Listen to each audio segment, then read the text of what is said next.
Hola y muy buenos días a todos. Bienvenidos a este programa donde hablaremos sobre torregrúas, izaje de cargas y equipos de elevación. Hoy vamos a ver las consideraciones preliminares al montaje de una torregrúa. Pero antes, permítame presentarles la web de cristobalbotero.com, tu destino confiable para capacitación, asesoría, consultoría y cursos especializados en izaje de cargas y toda la ingeniería que lo respalda. No olvides visitarla después de ver este video. Ahora sí, sin más preámbulos, vamos directo al tema del día, el cual es las consideraciones preliminares o las consideraciones previas necesarias para tener o para realizar el montaje de una torre grúa. Lo primero que debemos considerar es la longitud del brazo que vamos a tener, las cargas que vamos a manejar en la obra, cargas puntuales, cargas máximas y cargas recurrentes, la altura del edificio completa desde su cimentación hasta la parte más alta, incluido cuarto de máquinas, antenas, pararrayos, o lo más alto que tengamos eh, en la parte superior. Altura autónoma de la torre grúa, altura autoestable, que es lo mismo, y los arrozamientos necesarios al edificio.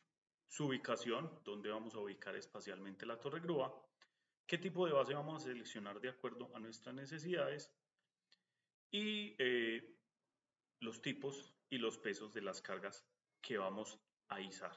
Muy importante todo este tema, tener las consideraciones antes de, principalmente porque dependiendo de cómo adquiramos o cómo llegue la torre grúa a obra, es decir, si es una torre grúa propia de la obra, propia de la constructora, o si es una torre grúa en alquiler o si se compró específicamente para este proyecto. ¿Por qué? Porque si tengo unas especificaciones de obra, puedo salir y comprar o alquilar mi torre grúa de acuerdo a esas especificaciones. Pero si tengo ya en mi propiedad o en el mercado de alquiler unas torregrúas de unas dimensiones y unas características muy definidas, pues debo revisar cómo esas características definidas se pueden acoplar a mi obra y cómo puedo mejorarlas. En ocasiones es usando grúas un poco más grandes, así el alquiler sea un poco mayor, o utilizando más de una torre grúa en una misma obra. Eso lo veremos un poco más adelante. Entonces, lo primero que tenemos, o no lo primero, pero algo que tenemos que tener en cuenta es la longitud del brazo, ¿cierto? Las torregrúas vienen con una longitud máxima del brazo de acuerdo eh, a su configuración de fábrica. Pero eso no quiere decir que sea la única manera de yo montar el brazo en ese momento. Por ejemplo, esta torregrúa que estamos viendo aquí, yo la puedo montar con diferentes longitudes de brazo. 35, 40, 45, 50, 60 metros de brazo, dependiendo de lo que yo necesite. Y en cada configuración su capacidad en la punta cambiará. Obviamente entre menos brazo tenga, más capacidad en la punta voy a tener. Y me muestran la configuración del contrabrazo y las contrapesas que debo tener para esas configuraciones del brazo. Algo que vimos en los videos anteriores sobre cómo hacer el montaje de la torre grúa. Entonces, de acuerdo a el radio y el diámetro que yo quiera abarcar con mi torre grúa a donde necesite, a los puntos que necesite llegar en la obra, pues voy a escoger una longitud de brazo u otra. Debo revisar también que la torre grúa pueda girar libremente los 360 grados sin tener obstáculos de edificios o algo que impida su normal circulación para que ella pueda, en el momento de estar fuera de servicio, pueda configurarse en veleta y evitar que se generen unas fuerzas extrañas en la grúa que me puedan generar un colapso. En caso de que la grúa no pueda girar los 360 grados libres porque haya edificios o haya obras o haya árboles, otros elementos que me impidan esto, lo que debo considerar es una grúa luffing jib, que es decir, que el brazo sea abatible para poder sortear este tipo de obstáculos. Lo otro que debemos saber es la carga máxima y la carga en punta. La carga máxima es la capacidad máxima a un radio determinado que mi torre grúa puede levantar 2, 4, 6, 8, 10, 24 toneladas. Esa carga máxima es con la que a ese radio o al menor la grúa puede levantar con normalmente doble reenvío una carga determinada. Esta carga máxima poco se usa, pero en caso de que tengamos una carga cercana a la máxima que debamos elevar, debemos tener en cuenta hasta qué radio puedo yo desplazarla. Lo otro es la carga en punta, la carga mayor que puedo tener en la punta. ¿Por qué? Porque cuando la torre grúa deba llegar al punto más alejado de la obra, debo garantizar que lo que voy a mover hasta ese punto, la grúa sea capaz de llevármelo, que su capacidad en la punta sea superior a eso que voy o a ese elemento que voy a izar. Y obviamente conocer en todo el rango del brazo las capacidades puntuales que voy teniendo en cada uno de los momentos para saber cómo puedo mover mis cargas. La altura máxima que va a tener el edificio. La altura máxima que voy a tener contando todo el edificio completo, contando el cuarto de máquinas, contando torres encima, contando antenas, contando pararrayos, contando otras grúas que voy a tener en la operación para saber dónde debo configurar mi torre grúa o la torre grúa que va a ir por encima de todas. Y esto me da la altura máxima que va a alcanzar mi grúa.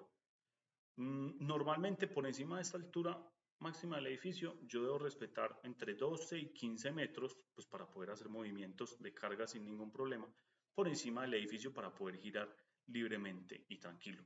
Podría en algunas ocasiones tener una altura menor, pero debo conocer muy bien cuál va a ser esa distancia que va a haber entre el punto más alto de mi gancho y el punto más alto de mi obra. ¿Cuánta distancia voy a tener? Al conocer esa altura, puedo ir a revisar en el manual del fabricante o en la ficha técnica si esa altura la puedo alcanzar de manera autónoma o si necesito hacer realces y arriostramientos posteriores. ¿Cierto?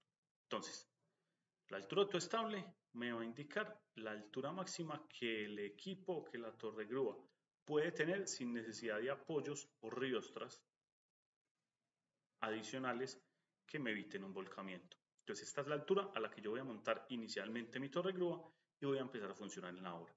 Si la altura máxima de mi obra es inferior a la altura autoestable, pues no tengo ningún problema y con esa configuración trabajo durante todo el tiempo. Si es mayor, cuando me esté acercando los mismos 12 o 15 metros y dependiendo también del traslapo del hierro sobre todo, que es lo que más me limita, las distancias del brazo de la torre grúa, entonces voy a hacer los realces y arrostramientos que veremos más adelante. En esta configuración de esta grúa, como vemos ahí en las imágenes, pues puedo tener 2, 4 arrostramientos para lograr mi altura máxima que me indica el fabricante.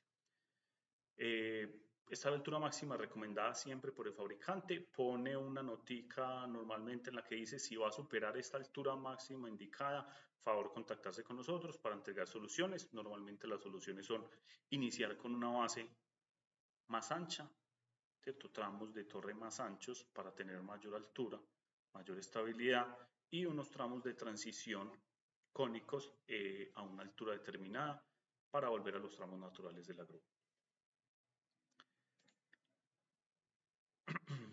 Entonces, los arriostramientos, que vamos a hablar aquí, el tema de los arriostramientos. Entonces, como sé que debo hacer 1, 2 o 3 arriostramientos para llegar a la altura del edificio, yo debo planificar en qué losa voy a hacer los arriostramientos, como dije antes, teniendo en cuenta las distancias que va a tener la última losa en construcción con el brazo de mi grúa. De acuerdo a esto, programo con obra las fechas, obviamente van a ser tentativas en las que el edificio va a llegar a este piso o a esta altura en la que yo voy a colocar mi anillo y mi arriostramiento. Y coordinar el tiempo necesario para hacer esta maniobra en obra. Ese tiempo es un tiempo en el que la torre grúa no va a poder estar en funcionamiento, únicamente va a estar en función de su telescopaje, realce y arriostramiento. Cabe anotar que las fuerzas que se me van a generar y transmitir en el arrojamiento, el edificio debe ser capaz de soportarlas y previamente con el calculista de la obra se debió haber hecho una validación. La ubicación es dónde voy a ubicar la torre grúa espacialmente en mi obra, teniendo en cuenta la facilidad de montaje, facilidad de desmontaje y que alcance y pueda tener un alcance completo de la obra y entregar los materiales con los pesos que tengo donde los necesito. Entonces puedo colocarla en una fachada, puedo colocarla en la otra fachada, puedo colocarla en el taco de escaleras y hacer el taco de escalera al final, en el foso de los ascensores, o puedo colocarla en una ubicación estratégica y dejar de fundir ese tramo de losa y hacerlo al final. Eso ya se revisa dependiendo de qué grúa tengo, qué radio, qué capacidades, qué dimensiones y qué necesidades tengo en la obra, dónde voy a ubicar mi torre grúa. Importante es siempre pensar en cómo va a estar la obra al finalizar y qué obstáculos voy a tener para el desmontaje y planear desde antes el desmontaje seguro del equipo. El tipo de la base, lo que hablábamos, también dependiendo del montaje, el desmontaje y el tipo de terreno que tenga, pues voy a tener un dado de concreto embebido con un tramo de empotramiento, el cual queda tal cual como está, no es necesario demoler si no se quiere, se puede, dependiendo de lo que el calculista nos recomiende, adosar o no a la cimentación del edificio. Esto me ayuda con la velocidad de montaje y de desmontaje, la facilidad de montaje y de desmontaje. Pero dependiendo de mis consideraciones del tipo de base que tenga la grúa y de mi obra, pues haré uno o el otro. Si es con base en chasis, en cruz o en H, pues tengo que tener en cuenta que debo transportar las contrapesas, debo montar y desmontar las contrapesas y que al finalizar, como hablamos la obra, sea fácil desmontar las contrapesas, el cargue y el movimiento de las mismas.